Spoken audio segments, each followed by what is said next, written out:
جزى الله أصحاب النبي محمد جميعا كما كانوا له خير صاحبي وآل رسول. الحمد لله نحمده ونستعينه ونستغفره ونعوذ بالله من شرور أنفسنا وسيئات أعمالنا. من يهد الله فلا مضل له ومن يضلل فلا هادي له، وأشهد أن لا إله إلا الله وحده لا شريك له، وأشهد أن محمدا عبده ورسوله. يا أيها الذين آمنوا اتقوا الله حق تقاته ولا تموتن إلا وأنتم مسلمون. يا أيها الناس اتقوا ربكم الذي خلقكم من نفس واحدة وخلق منها زوجها وبث منهما رجالا كثيرا ونساء، واتقوا الله الذي تساءلون به والأرحام إن الله كان عليكم رقيبا. يا أيها الذين آمنوا اتقوا الله وقولوا قولا سديدا يصلح لكم أعمالكم ويغفر لكم ذنوبكم، ومن يطع الله ورسوله فقد فاز فوزا عظيما. أما بعد، فإن أصدق الحديث كتاب الله، وأحسن الهدي هدي محمد صلى الله عليه وسلم، وشر الأمور محدثاتها، وكل محدثة بدعة، وكل بدعة ضلالة، وكل ضلالة في النار. كتاب أصول السنة للإمام أحمد بن حنبل أي لكو قد جرني شيخ وحي رحمة الله تعالى عليه. ومن السنة اللازمة التي من ترك منها خصلة لم يقبلها ويؤمن بها لم يكن من أهلها. ومن السنة وحاكم ده سنة دي تاسو سنة سو اللازمة تواجبك sunnada waajibka ah ee qof walba goonidiisa looga doonayo in uu rumeeyo, allatii taasoo man taraka minhaa qofkii ka taga khislatan qeyb ka mid ah lam yaqbalhaa aanan aqbalin khisladaa, wa yu'min bihaa aanan rumaynin ay walam yu'min bihaa weeyaane, lam yakun uusan noqonaynin min ahlihaa qof ehelkeeda ah, iimaankiisii uu hoos u dhacayo ama iimaanba uusan yeelanaynin. sunnadii waajibka ahayd waxaa ka mid a qeyb qofka ka taga uusan ehelna u ahayn kana mid noqonaynin dadkeeda. sunnada waajibka ah maxay tahay? waa iimaankii weeyaan asalka ahaa ee 6 rukni ahaa ee xadiidkii cumar bn khadaab fi saxiixi muslim ama xadiidka abu hurayra ee fi saxiixi albukhaari wa muslim ku soo arooray. waxaa ka mid a buu yihi sheekha raxmat ullahi tacaala caleyhi sunnada waajibka ah aliimaanu bilqadari khayrihi wa sharih. aliimaanu rumayn bilqadari qadarka la rumeeyo, khayrihi khayrkiisa la rumeeyo, iyo wa sharihi shartiisa la rumeeyo. qadarku inuu yahay ilaahay subxaanahu wa tacaala cilmigiisa, khayrkiisa iyo shartiisaba labadaba in ilaahay subxaanahu wa tacaala loo daayo. hadduu khayrku asiibana alxamdu lilah inaad dhahdo, hadday shar timaadana inaad sabartid. walidalika nabiga calayhi salaatu wasalaam wuxuu ohanaya cajaban liamri lmu'min ina amrahu kullahu lahu khayr. yaab waxaa leh qofka mu'minka amarkiisa oo maxaa yeelay amarkiisa oo dhan waa wada khayr weeyaan. in asaabathu saraa shakar fakana khayran lah, wain asaabathu daraa sabr fakana khayran lah. hadduu wanaag helana ilaahay buu u mahad celinaya subxaanahu wa tacaala, alxamdu lilah. hadday dhibaato yar iyo culays asiiba iyo musiibiya wixii la mid ahna sabr fakana khayran lah. dhan walbaba isaga khayr bay u tahay. meesha qofka kale laakiin aynan sidaa ahayn. haddii ilaahay u nicmeeyana subxaana wa tacaala, qolada gaalada waxaa lagu yaqaanay inay farxad iyo boodbood iyo reerayn u arkaan.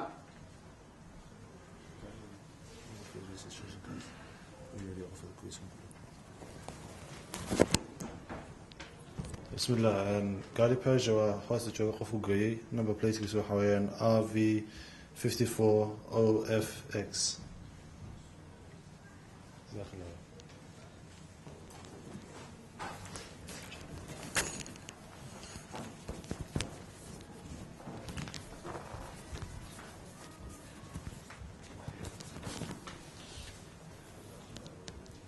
waxaa lagu yaqaanay qolooyinka aanan ahayn dadka muslimiinta ah ama islaamnimadiisa iyo iimaankiisu aynan wanaagsanayn, calaamooyinka lagu yaqaana ayaa rabbi wuxuu sheegay subxaanahu wa tacaala hadday khayr yar ilaahay siiyana inay farxad iyo reyreen u arkayaan. hadday dhibaato yar asiibtana inay rabbi subxaanahu watacaala xaggiisa eedda u tiirinayaan oo rabbi muxuu yihi subxaanahu watacaala faama alinsaanu ida ma btalaahu rabuhu maxaa la yihi faakramahu wanacamahu fayaqulu rabbii akraman waama ida ma btalaahu faqadara calayhi risqah muxuu leeyahay markaa rabbi ahaanan haddii xoogaa ilaahay u waasiciyo risqigii danihiisi loo fududeeyo wuxuu noqonayaa qof ilaahay caabudayo subxaana watacaala laga waayi maayo meelihii khayrka ahaa laakiin dhibaato yar ma asiibto rabbi ma ku yaro cusleeya risqigii eed buu rabbi u tiirinaya xaggiisa subxaana watacaala isagoo odhanaya rabbi ahaanan rabbi waxaan ani muxuu ilaahay igala damcay maxaa aniga sidan aan u ahay maxaa aniga layga rabaa ani ilaahay waa caabuda anigu sidan aan ahay ilahay muxuu eed buu ilahay u tiirinaya subxaana watacaala wax wanaagsan ma wax wanaagsan ma aho qofka muslimka ah haddii nicmo ilaahay siiyana inuu ilaahay u shukriyo subxaana watacaala oo la in shakartum la aziidanakum buu rabbi yidhi hadday musiibo iyo dhibaato timaadana in la sabro maxaa yeelay fakana khayran lahu yihi nabigu calayh isalaatu wasalaam saasaa khayr ugu jira aliimaanu waa rumayn weeyaan bilqadari la rumeeyo khayrihi qadarka khayrkiisa iyo wa sharihi labadaba meeluu kaaga yimaadiyo si uu kugu yimaadaba ilahay subxaana watacaala qadarka uu qadaray inaad rumaysid qadarkuna waa sir ilaahay weeyaan subxaana wa tacaala waa shay ilaahay hore u dhameeyey subxaana wa tacaala lowxulmaxfuudka lagu qoray qof walbana uu marayo wixii wanaagahe rabbi ku siiyo iyo wixii khayr ahna inaad ilaahay uga mahad celisid subxaana wa tacaala wixii culeys iyo dhibaato ku asiibana inaad sabartid maxaa yeeley ilahay subxaanahu wa tacaala labadaba ibtilu ka cabiray haddii khayr lagu siiyana waa ibtiliya imtixaan haddii dhibaato lagu taabsiiyana waa ibtiliya imtixaan weeyaan faama alinsaanu ida ma btalaahu rabuhu faakramahu wanacamahu ama ida ma btalaahu faqadara calayhi risqah labadiiba waa ibtilo weeyaan maxaa yeeley marka lagu siinayana waa lagu fiirinayaa bal inaad ilahay u shukrisid subxaana wa tacaala walidalika culimadu waxay yidhaahdaan laa yakun ilkalbu akyasa minka oo macnuhu waa maxay yuuna noqonin eygu mid kaa caqli badan se eyga caqli badan yahay bani aadam baaban ahay se eygayga caqli badan yahay ma garan kartaan xikmada ku jirta eyga haddaad wax siiso oo aada dhaqaalayso oo ku daba soconaya ka cadowgaaga a guriga ma soo geli karayo xoolahaaga waa ilaalinaya aad buu maanta o dhan gaarkaaga haynaya haddaad gaajaysiisidna waa sidii oo kale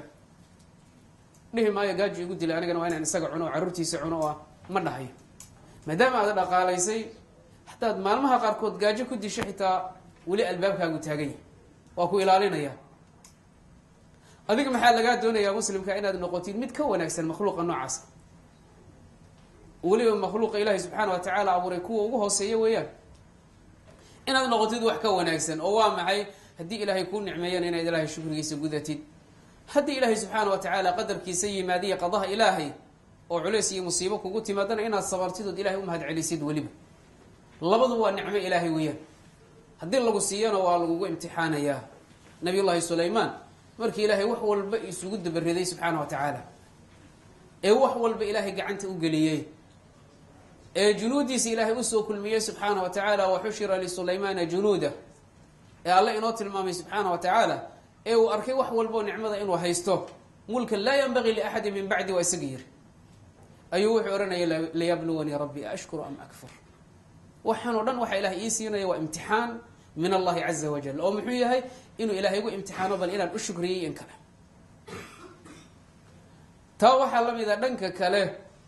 haddii ilaahay subxaana wa tacaala xaggiisa ay kaaga timaado masaa'ib iyo dhibaato xanuun baa yimid cudur baa yimid caruurtaa lagaa qaatay xaaska kaa xanuunsan faqri baa ku asiibay carruurtii waxba uma haysid iyo wixii la mid ah iyana waxaa la rabaa waa imtixaan min allahi caza wajal ilahay risqi kuuma waayo kaafirkii yihi ana rabukum alaclaa buu ilaahay waxaad aragtay siiyey maa calimtu lakum min ilaahin gayri fircawn mulkigaad aragteen buu ilaahay siiyey subxaanahu wa tacaala adiga mu'minka ee muwaxidka ilahay waxba kuuma waayina waa ku imtixaanaya adduunyadanna waxay tahay male cinda allahi caza wajal nabigaa wuxuu yihi salawaatu llahi wasalaamu aleyh xadiidkii saxiixa ahaa low kanat الdunya tacdilu cinda allahi janaxa bacuudati ma saqa minha kafiru sharbata ma. nin culimadii hore waxaa la yihahdaa ardaydiisa waxay ku yirahdeen sheekhow bal yani nawaani nasiixa nasiib. markaasuu warqad intuu soo qaaday dhibic yar khad ah saa ugu dhiijiyey macnihi qalinki. markaasuu yihi maxaa ka aragtaan? dhibic yar baan aragnaa, macnaheedu waa maxay bu yiri. ma garan kareen ilaa inaad noo sheegta mooye. wuxuu yihi dhibicdaa ma wax wasniyay leedahay? maya, waxay qiimo leedahay male. alle subxaanaه wa tacaala calى lisaani nabiyihi wuxuu noogu sheegay salawaatu اllahi wasalaamu caleyh low kanat الdunya tacdilu cinda allahi janaxa bacuuda ma saqa minha kafiru sharbata ma. intaa in la eg hadday tahay dunidan iyada ilahay agtii wasni intaa dhibicdaa wax leeg, maxaa yeele garabka kale cad intee dhan yahay. haddii intaa wasnigeeda oo kale ay tahay ilahay agtii subxaanaه wa tacaala ma saqaa minha kafirun sharbata ma. kaafir kama dhadhansiiyeen galaas biyaa, cantuuga biyaa aweyaan, ilahay kama siiyeen subxaana wa tacaala. macnuhu waa maxay inaysan ilahay agtii wax ay qiimo leedahay bay jirin. marka imtixaankan lagu imtixaanayo ilahay agtii waxay ka tahayba male subxaana wa tacaala baasha lagu imtixaanayo. allana subxaana wa tacaala ambiyadiisa waa soo imtixaanay, inaad sabartaa la doonaya, waa lagu fiirinayaa bal inaad sabartid iyo in kale, yaa rabbi ku dhowraya subxaana wa tacaala. haddaad sabartana ajr iyo hawaabaad cinda allahi ka helaysaa subxaana wa tacaala. walidalika nabiga inoo sheegay salawaatu llahi wasalaamu caleyh qolooyinka mu'miniinta ah ee fuqarada ah waxay kaga horeynayaan kuwa aqniyada ah jannada waxay kaga horeynayaan nisfa yowm taqriiban, oo ah maalinta ayada qiyaamaha 500 oo sano wax gaaraya ayay kaga horeyn. marka inaad ogaatid macnihii in muddo dheer iyo waqti badan ay kaga horeynayaan, maxaa yeele iyaga wax laga xisaabiyo male. abidar baa wuxuu oran jiray dhowr shay dadku waa nacaya, 3 shay buu dhihi jiray, laakiin anigu waa jeclay. waxaa kamid ahaa faqriga, waxaa kamid ahaa xanuunka. maxaa yeele dembigaaga ilahay ku dhaafaya subxaana wa tacala intaa xanuunsanta. faqriga intaa tahayna wax laga xisaabiyo ma leh, waad kaga hormaraysaa ummadda inteeda kale jannada. laakiin dadku kalaa bal tuxibuuna maxay ahayd alcaajila watadaruuna alaakhira. waxay ahaataba qadaha iyo qadarka ilaahay khayrkiisa iyo shartiisaba in la rumeeyo weyaan. wtasdiiq bilaxaadiidi bihi, in la rumeeyo alaxaadiidi fiihi, axaadiista kusoo aroortay qadarka ilahay, qadarka iyo qadaha alle axaadiista kusoo aroortay. waliimaanu biha, aliimaanu waa rumayn weeyaan jaazim ahe qalbiga ah, biha axaadiistaas in la rumeeyo. laa yuqaalu lama dhaho lima, say sidan ku noqotay, wa kayfa lima maxay, iyo wa kayfa sidee, midna lama dhaho. maxay sidan u noqotay iyo say sidan u noqotay toona lama dhaho. inamaa huwa waxaa lagaa doonaya waxa weyaan haddaad xadiid ka aragto atasdiiqu hogaansi iyo waliimaanu biha inaad rumaysid. xadiidka nabiga calayhi salaatu wasalaam inaad u hogaansantid iyo inaad rumaysid baa lagaa rabaa. axaadiista qadarka kusoo aroorayna aad bay u badan yihiin. waxaa dhici karaysa marar qaarkood macnahooda inaadama fahminba. macnuhu waa maxay? carabigooda waad fahmaysaa, laakiin sirta ka dambaysa maxay tahay waxaad inaadan fahmi karaynin. say waxaana yihiin, say ku dhacday. walidalika ayaa sheekha wuxuu yihi isagoo inoo sii wada axaadiistaa tirada badan hadday ku soo marto, waman lam yacrif qofkaanan garanaynin tafsiira alxadiidi, xadiidka tafsiirkiisa qofkaanan garanaynin,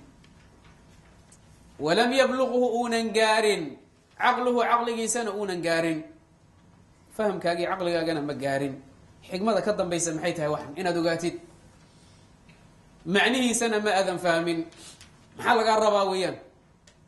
sheekha markuu wuxuu yihi raxmat ullahi tacaala caleyh faqad kufiya dalik, arrintaa waa laga kaafiyey. wa uxkima lahu, waana loo xukumay.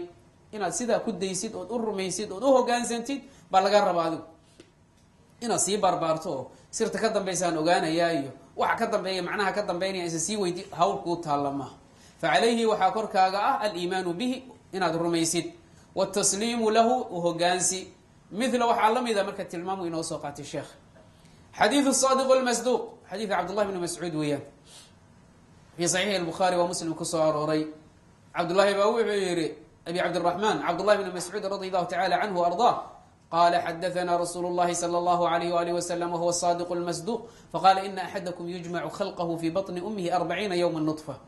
ثم يكون علقة مثل ذلك ثم يكون مضغة مثل ذلك ثم يرسل إليه الملك فينفخ فيه الروح ويؤمر بأربع كلمات بكتب رزقه وأجله وعمله وشقي أو سعيد فوالله الذي لا إله غيره إن أحدكم لا يعمل بعمل أهل الجنة حتى ما يكون بينه وبينها إلا ذراع فيسبق عليه الكتاب فيعمل بعمل أهل النار فيدخلها وإن أحدكم لا يعمل بعمل أهل النار حتى ما يكون بينه وبينها إلا ذراع فيسبق عليه الكتاب فيعمل بعمل أهل الجنة فيدخلها.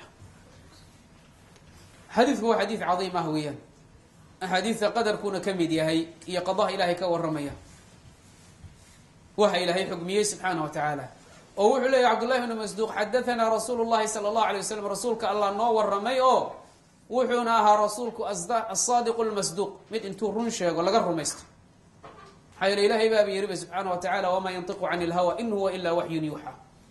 وحكو الرمي ودنبا ووحي من الله عز وجل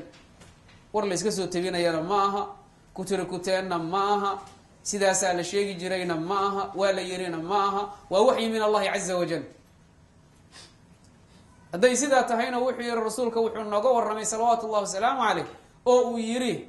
أنك أنا أنكر ميسني إن أحدكم يجمع خلقه في بطن أمه 40 يوما نطفة قفكين علوشه يدي وإلهي كنتا أفرتا مع الموت المقرانك ويان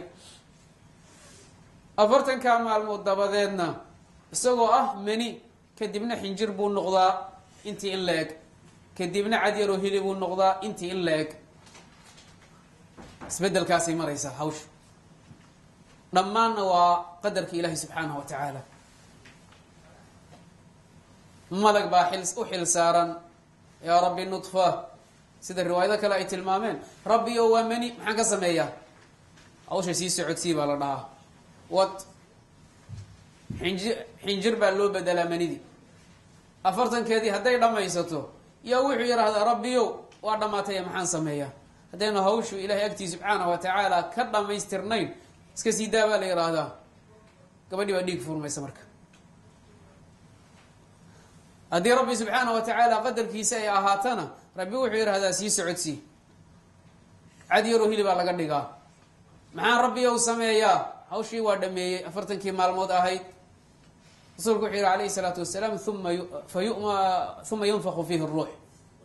amar baa la siiyaa waxaa la yidhahdaa naf ku afuuf hadda naftaa lagu afuufaa marka lagu afuufana lawxulmaxfuudka hawl ku taalay baa laga soo qaadaa maxaa yeelay xayi buu noqday wixii saacadda ka dambeeya wax nool weeyaan 3 waa intee 120 maalmood waa intee bilood xayi weeyaan wixii saacadda ka dambeeya oo hore xayi uma ahayn miya hore xayi waa u ahaa laakiin bini aadam weeye markaa wixii ka dambeeya waa bini aadam weeyaan shareecada islaamku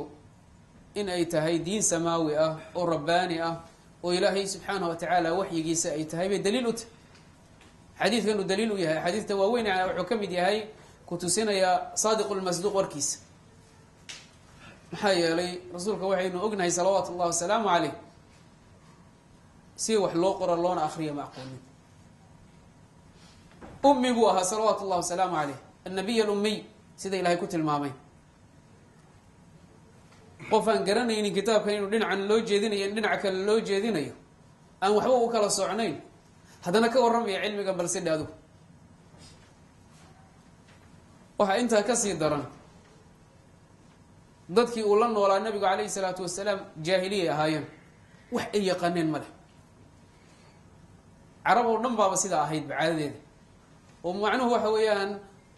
ummadaad dhex maraysaa carabtii ka mida waxaa laga yaabaa hal qof inaad ka hesho wax akhriska iyo qoraalka yaqaana isaguna meesha kuma baranina waa nin intuu banaanada u baxay soo bartay weeyaan qof yaqaana ma lahayn aad bay u yaraayeen naadir bay ahayd nabiga calayhi salaatu wasalaam isagoo sidaas ah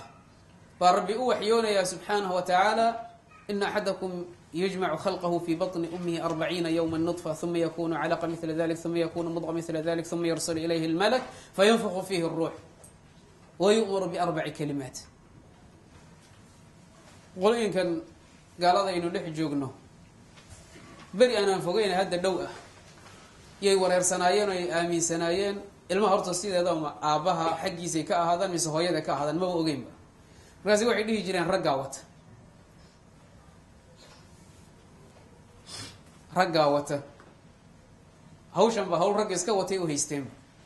haweenka inta wax un lagu rito bakhaar halkaasoo wax ku kobcayaan inay tahay wax ay yaqaaneen oo arrinta ay ka ogaayeen male cilmiga maanta taagan waxa ay soo socdaanba arrintii waxay ogaadeen xadiidka nabiga sheegaya calayhi salaatu wasalaam si dhabay u ogaadeen inuu yahay run asaadiq almasduuq cabdullahi ibn mascuudna wuxuu leeyahay asaadiq almasduuq waqtiga inaynu rumayno marka wax allaale waxa nabiga ka sugnaaday saxa ah waajib weeyaan sida sheekha u sheegaya raxmat ullahi tacaala caleyh xadiidka qayb kale kusii daray waxa weeyaan qaybta kale wayu'maru biarbaci kalimaat afar shay baa la amraa inuu qoro bikatbi risqihi wa ajalihi maxaa la yidhi wa camalihi wa shaqiyun aw saciid see loo qori risqigan aada cunayso see loo qorayaa ajashaadii see loo qorayaa camalkaagii see loo qorayaa shaqi iyo saciid waxaa tahayna see loo qorayaa hawl ilaahay u taalla wey hawl adiga kuu taalla maha inaad rumaysaa la rabaa sida qeybtan hore aan indheheenna uga aragnay maanta casrigan aynu nool nahay qaybtan kalena cilmigeena ma gaarsiisna maxaa yaele alla wuxuu leeyay wamaa uutiitu min alcilmi ilaa qaliila cilmiga ilaahay subxaana wa tacaala idinmaba siininba ilaa wax yar bay intana haysano wax yar weeyaan aad bay u yarta idan cilmigeena maba gaarsiisnaba hawshan mana fahmi karayno ma naga dhaadhacayo si kastoo laynoogu waadixiyo haddii ilaahay subxaana wa tacaala un kuu dahfuro mooyaane ka cilmigaaguma gaarsiisna weeyaan aayar waxaa intaa kasii daran weliba markaasuu nabiga intuu dhaartay wuxuu yihi fawallahi aladi laa ilaaha gayru ilaahan isaga mooye alla kale oo xaq lagu caabudaa uunan jirin baan ku dhaaranayaa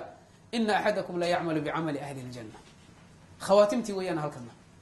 qofka khaatimadiisu maxay noqonaysaa oo ka dhamaanaysaa wax la yaqaano maaha maalintii hooyadii dhashay ilaa uu qof weyn ka noqday hadduu sujuud ku jiray khaatimo wanaagsan ma ku dhiman doonaa ma naqano hadduu intaa in la eg fisqi ku jirayna xumaan miyuu ku dhiman doonaa ma naqano alumuur biyadi illahi caza wajal taa marka waxay keenaysaa qofku inuu mar walba ilahay xaggii intuu u cararo u yiraahdo allahuma ya muqalib alquluub habit qalbii calaa diinik allahuma ya musarif alquluub sarif qalbii calaa taacatik in ilaahay loo cararo xaggiisa subxaana wa tacaala nabiga wuxuu inoo sheegay salawaatu ullahi wasalaamu caleyh qof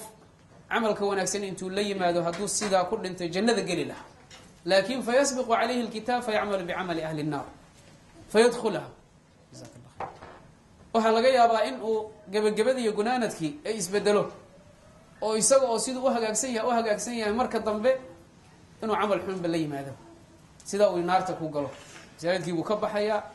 dadkii muslimiinta buu ka fogaanayaa ahlulfisqi walfujuuri walcisyaan buu dhex gelayaa waa dhex boodaya warsoo kii sidan ahaan jiray maaha maxaa ku dhacay khalaas wey saasuu ku khaatumaysanaya marka dambe nacuudu billah cagsigeeda ayana jirto oo qof baa xumaan xayaatadiisa awalkeedii qaadaysa waxay hawshiisu saa ahaataba oo maalinba meel uu ka dhacaba gebagabadii iyo gunaanadkii masaajidkuu soo gelaya waa toobad keenaya ilaahay buu gacmaha u hoorsanayaa isagoo ilahay taacadiisa ku sugan buu dhimanaya subxaana wa tacaala khaatimadiisiina sidaasay noqotay ilahay gacantiisay ku jirtaa wax hawl oo annaga noo taalla ma ah ilahay baa yaqaano subxaana wa tacaala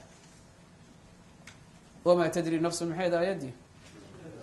maada tagsibu gadan wama tadri nafsu biayi sidoo kalena biayi xaal aad ku dhiman doontid maogid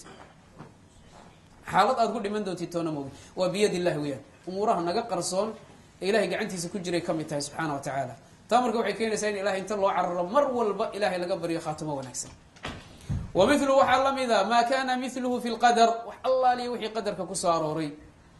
qadarka axaadiid aada u badan baa kusoo aroortay culimada islaamka kutub bay ka alifeen kutub alxadiid imaam albukhaari kitaabu lqadar buu leeyahay imaam muslim kitaabu lqadar buu leeyahay yani kitaabkiisa saxiixa waxaa kamid a kitaabu lqadar muslimina sidaasi la eg culimada islaamku waa alifeen qaarkood kutub gooniya waa alifeen maalan ninkii la oran jiray ibn wahab oo kale cabdullah ibn wahab tilmid imaam malik raxmat ullahi tacala min ruwaat ilma wuxuu kamid yahay muwaa ree masar buu ahaa imaam cabdullah ibn wahab raxmat ullahi tacala aleyh kitaab buu alifay kitaabu lqadar la yihahdo faryaabi sidaasi la eg kitaabu lqadar buu alifay culimo badan baa alifay kitaabu lqadar sidaa hadday tahayna macnuhu waxa weeyaan waxay ku soo arooriyeen axaadiid badan oo qadarka ilahi subxaana wa tacaala ah. imaamu bayhaqi oo kale raxmat ullahi tacala caleyh kitaab alictiqaad buu leeyahy macnuhu waa kitaab alqadar oo kale weyaan wax allaala waxa ictiqaadaya qofka inuu rumeeyo la doonayo.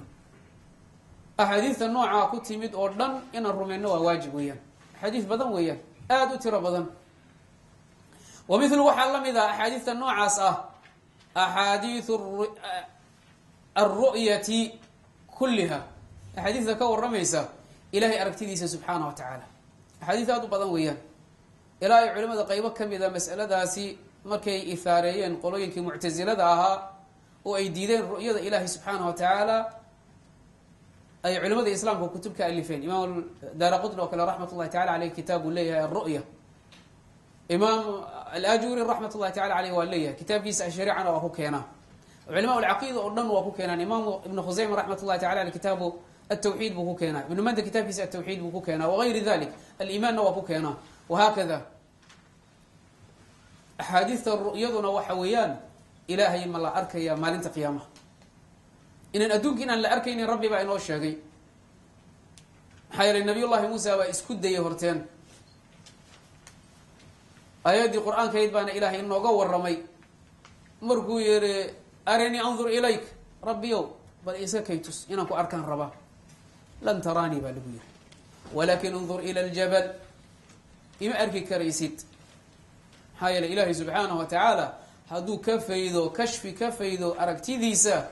dunida o dhan baa baaba-aysa, wax taagnaanayana maaha, awoodna uma laha sida xadiidka kale ay inoo tilmaantay. laakiin maalinta qiyaamaha ah rabbi waa la arki subxaanahu wa tacaala. axaadiid mutawaatir ah baana ku soo arooray ru'yada alle subxaana wa tacaala. bal fi lqur'aani alkariim baa ilahay kaga waramay wujuuhun yowma-idin maxaa la yihi naadira hee ilaa rabbiha naadira, rabbi bay arkaysaa subxaanahu wa tacaala. liladiina axsanuu lxusnaa maxaa la yihi waziyaada, ziyaadadu waa ru'yada ilahi subxaana wa tacaala. xusnaadu waa jannadii, kuwa wanaagga sameeyeen wanaag bay leeyihiin jannada iyo ziyaado weliba. ziyaadaduna waa ru'yada ilahi weyaan subxana wa tacala, in ilahi la arkayo. rasuulka calayhi salaatu wasalaam baa maalin ka warramayo wuxuu odhanayay ma isku ciriirinaysaan qoraxda oo maalin duhur ahoo wax ka sokeeyo daruurna aynan jirin. qof walba hadday dayuxu dushiisa taagan yahay ama qoraxda ay dushiisa taagan tahay, qofka kale iga leexa dhihi maayo, nolol baa korkeena ka kaahaya, iftiimaya. qof walba inaga mida goonidiisa u arkaa, qof qofka kale dhahaya iga leexaan arka ma jiro. lakin wax hadday horteedna taag yihiin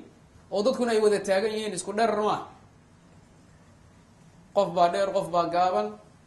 qof baa intaasoo dad a markay ka gadaashooda u istaagaan arki karayni wixii hortiisa ahaa. sidaa darteeda iga leex inuu dhahaa dhici karta aan arkay waxaan ana markayga. rasuulka marka wuxuu yihi alayhi salaatu wasalaam haddii qorax ama dayax baa labada lafdiba waa soo arooray saxiixna weeyaane dushiina uu yahay oo wax daruurna aynan ka sokaynin, miyaad isku ciriirinaysaan aragtidiisa? mayaa la yihi rasuulka allow. markaasuu nabigu wuxuu yihi alayhi salaatu wasalaam idinkuna rabbigiina waad arkaysaan sidaad u aragtaan oo kale ad u arkaysaan. macnuhu waa maxay? ilaahi subxaana wa tacaala qof walbo idin ka mida waa arki doonaa. aragtida alle naftarkeeda waxay tahay darajaad. aragti nicmo ah iyo aragti naqmo ah baa jirta. aragtida nicmada ah waa tan ahluljannaha ay leeyihiin ee rabbi la arkayo subxaana wa tacaala yowmulmasiidka nabigu sheegay salawaatu ullahi wasalaamu caleyh. si caam ahna waa loo arki oo nabiga inooga warramay axaadiid aada u tiro badan. culimada islaamkuna kutubtaasay ku faahfaahiyeen marka in la arkayo ilaahi subxaanahu wa tacaala waa wax haabit ahoo sugan weeyaan fi lqur'aani wasunna wa ijmaaci ahli lcilm. ahli sunna waljamaca iskuma diidana ilaa iyo qolooyinka mubtadiciinta ah mooye, waa la arkaya ilahi subxaana wa tacaala. xata alashaacira waa rumaysan yihiin ru'yada ilahi subxaana wa tacala, sifaadkay rumaysan yihiin bay ka mid tahay ilahi subxaana wa tacaala. meesha marka maxaa imanaya? waxaa lagaa rabaa waxay tahay inaad rumaysid. seen u arkayaa, see u egyahay, hawlkuu taallama. laa yuqaalu lima wa kayf. oo kelimadii imaam malik hortiina waxaa laga soo naqliyay baa la yihahdaa cabdullahi bn cabaas, umi salama, iyagana waa laga soo naqliyaa. oo waxay ahayd ninkii weydiiyey kayf istawa cala alcarsh ee uu ku yihi alistiwaa macluum walkayfu majhuul. maxaa la yihi? waliimaanu bihi waajib wasu'aalu canhu bidca.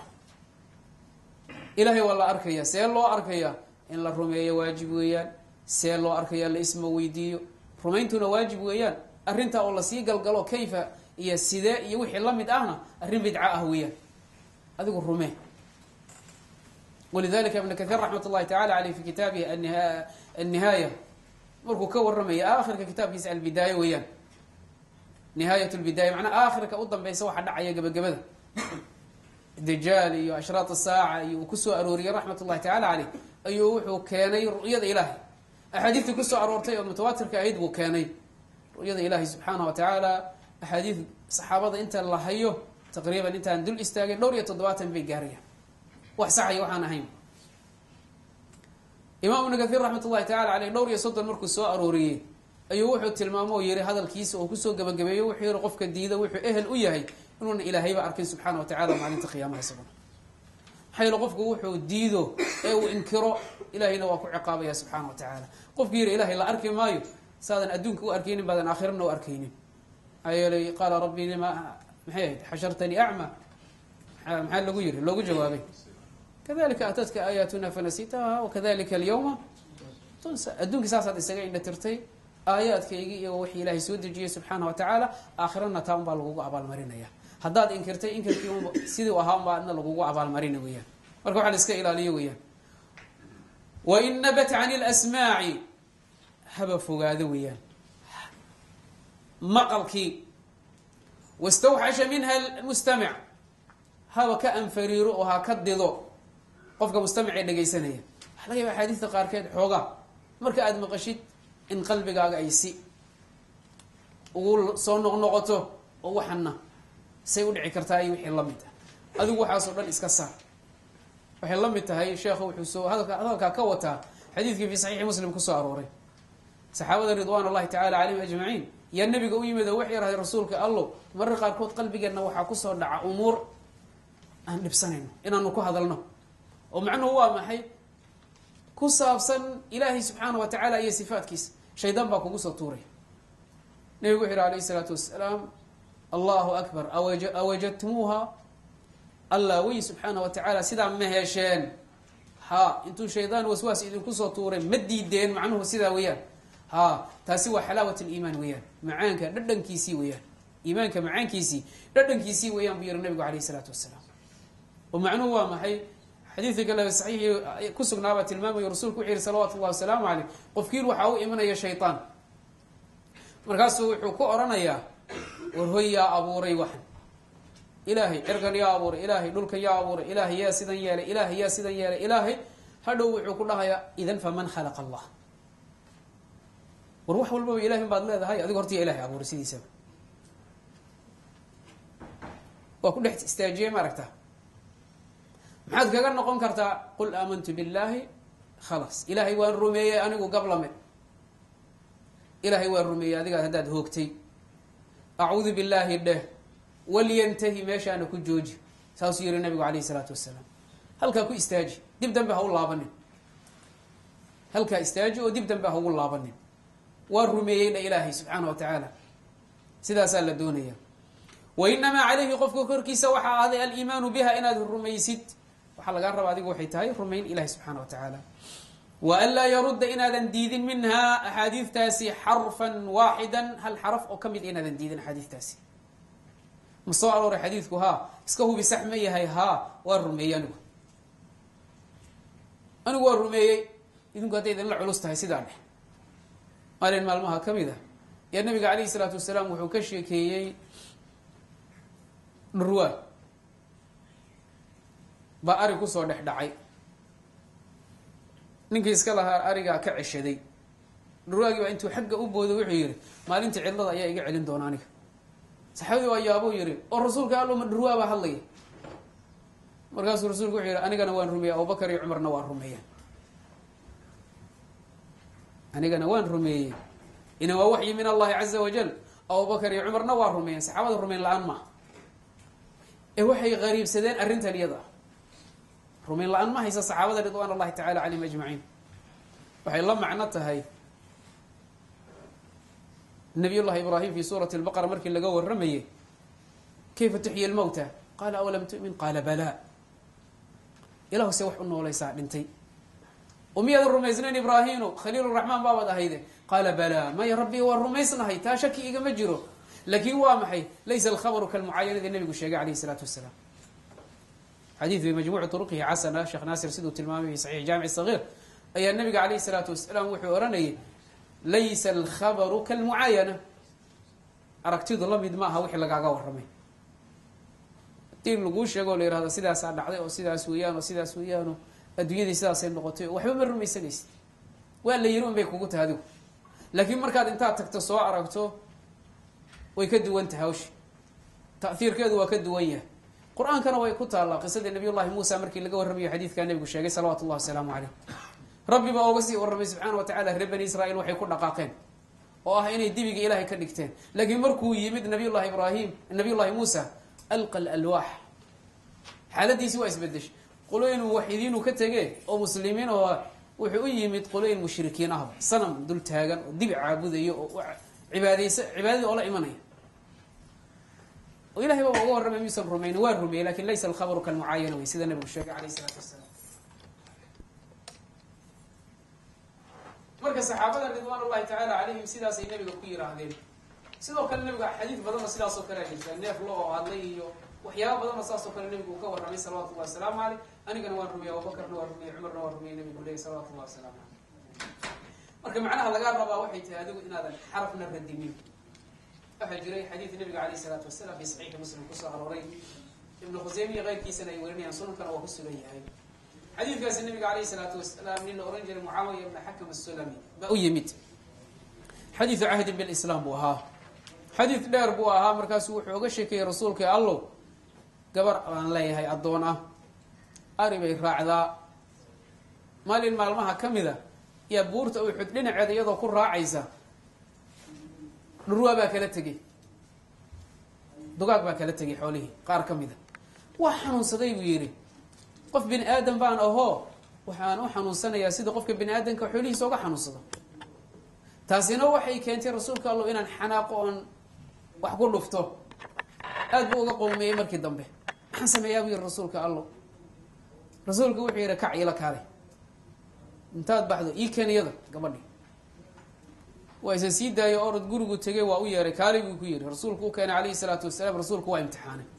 rasuulku wuxuu ku yiri kaleey salaatu wasalaam أين الله إلهي آوي قالت في السماء لفظ كلنا وحورنية فأشارت في السماء رسول قوي عليه الصلاة والسلام من أنا قالت أنت رسول الله لفظ كلنا وحورنية إيه وإشارته وحي ترى أذقه رسولك إلهي باته وعليك قلت الله وضع بيني اسكت درتي وترى أذقه رسولك إلهي باته سيويان حالده رسول قوي أعتقها فإنها مؤمنة حرة ومؤمنات مؤمنات وياه حرة قولين كجهميين تا ديدان إلهي سبحانه وتعالى علو جيسا حديث كاسم ميل بيك لا دحين هو عير هذين wax suurta gal ma haweeney waxay ahayd qoleenkii Soomaalida maxay yiraahdeen haweeney iska aan aqligeeda nabigu tijaabinay salawaatu Allahi salaamu alayhi iska mactuuhay ahayd bay yiraahdeen قفن عقلي يسوتام هين والنبي تجربين يا صلوات الله والسلام عليه وهذا النبي عليه الصلاه والسلام شهاده سيميا ان اركين واحد طب كل شيء النبي يقول لي صلوات الله والسلام اعتقها فانها مؤمنه ايمان بوغا مرخاتك عين النبي صلوات الله والسلام عليه على تحال ادو لغوما درسن عقليgeeda لغوما درسن waxay tahay hawsha meesha taala waxay tahay nabigu wuxuu weydiiyay صلوات الله والسلام عليه اين الله saasho wali isweydiin kara waa banaanta iyana waxay ku jawaabtay fi samaa ilaahay kor waa lagu sheegi karaa subhanahu wa ta'ala nabiga kaleey sallallahu alayhi wasallam baa weydiiyay waana loogu jawaabay nabiguna raalli buu ku noqday sallallahu alayhi wasallam ali qofkii sidaa sameeyay iimaan baa uga marxaati kacay aduguna sidii baa laga rabaa wana fitra ilaahi subhanahu wa ta'ala qolooyinka inkirsan culuwiga ilaahi subhanahu wa ta'ala imam al-Juwayni oo kale iyo waxyaabii ay ku toobad keeneen bay kamid tahay oo waxa nin baa u yimid oo wuxuu yiri sheekhow mas'ala aniga qalbigay ardaydiisa kamid aad ii dhibtay waa maxay masalada ii dhibtay baa waxay tahay culuwiga ilaahi subhanahu wa ta'ala oo wax kalena ma ahe qofka markuu duceysanayo gaal iyo islaam fiir ku kasto oo wax inkirsan fiir markuu duceysanayo muxuu sameeyaa ya in kor laga jiro ogyahay si kasta mid kasta oo inkirsan ilahay wuxuu ku leeyahay anigu waxba ma rumaysnin laakiin inay awood xagga sare jirto waa rumaysnay imaam al-Juwayni baa lagu yiri marka la duceysanayo gacmaha kor la aadinayo taas ay dhibtay aniga maxay qofka markuu duceysanayo xaggaan aadin maayo hoos aadin maayo dhinaca midig aadin maayo bidix aadin maayo kor buu aadinaya yaa rabbi waliba markuu bakhayl si yahay qofka aad iyo aad ilxaax ilaahay ugu jiro waad aragteen dadka qaarkii gacmaha oo dhan bay kor u wada taagayaan yaa rabbi leh masaa-ishu imaamka ku toobad keenay bay ka mid tahay kitaabkiisa uuna ka alifay raxmat ullahi tacaala caleyh akhiiranna wuxuu ku dhintay calaa manhaji ahli الsuna waljamaca manhaj ama caqiidati asalaf الصaalix raxmat ullahi tacala calayhim ajmaciin taasay ahayd marka ilaahi subxaanahu wa tacaala walaa yurad wixii soo arooray axaadiistii qadarka iyo qadaha ilaahay sifaatkiisa subxaanahu wa tacaala ilaahay iyo wixii la halmaala walaa yuraddu minha lagama celiyo xarfan waaxidan hal xaraf oo keliya lagama ridiyo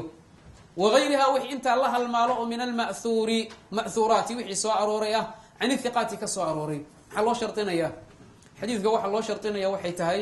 saxiix ma yahay hal habata can الnabiyi salى اllahu alayh ali wasalam nacam sax hadduu yahay inaan rumayno waajib weeyaan xadiidka hadduuba sax noqday in la rumeeyo waa mas'alo waajib ah waana masaa-ishay ahlu الsuna waljamaca ictiqaadkoodu ay ku dul dhiseen xadiidka ma loo fiirinaya mutawaatir inuu yahay ma loo fiirinaya axad inuu yahay maya masaa'il alcaqiida marna loo fiirin maayo masaaisha noocaas oo kale ah waxyaabaha muctasiladu ay ku tageen mutakalimiinta qolooyinka la yiraahda ay ku tageen darsigeena dambe ku jira mutakalimiinta iyo waxay yihiin ahlulfalaasifa ay ku tageen iyo wixii la halmaala maxaa yeelay taqsiimu axaadiista nabiga alayh salatu salaam in loo qeybiyo maa bayna in la yiraahdo axaadiis mutawaatir ah oo laga qaadanayo oo noo faa'ideynaysa yaqiin iyo axaadiis axaad ah tufiidu dhan inta taqsiimta noocaas oo kale in loo qeybiyaba ictizaalkii ka timid